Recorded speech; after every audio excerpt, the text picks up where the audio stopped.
finir avec Microsoft, même unité de temps, moins 5,29% sur les 5 dernières séances. Inévitablement, j'imagine que la tendance également, que votre graphique va être teinté de rouge du coup.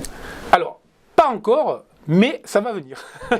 C'est-à-dire que en fait, là, Microsoft, ce qui m'a très intéressé avec la valeur, c'est qu'elle est vraiment marquée Nasdaq, c'est-à-dire qu'elle reproduit justement la potentielle vague C en cours de démarrage dont je vous parlais avec le Nasdaq, c'est-à-dire que tout simplement on a fait un bas plus bas, on a fait un haut moins haut avec un retracement de 50% sur la vague précédente et on est en train de redéclencher en fait un mouvement à la baisse.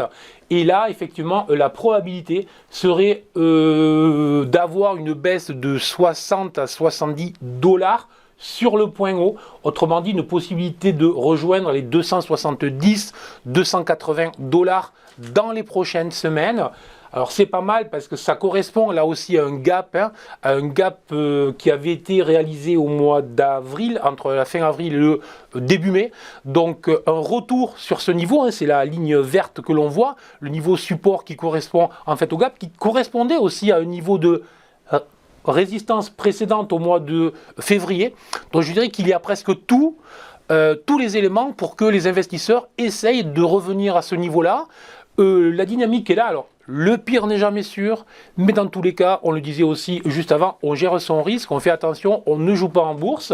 Et si jamais la valeur revenait au-delà des 342 $, effectivement, possibilité que ce signal baissier en cours soit invalidé. Ok, très clair. Bah, écoutez, merci Bernard pour ces précisions, ces analyses et votre œil. Je rappelle que vous êtes trader, formateur et coach, du coup.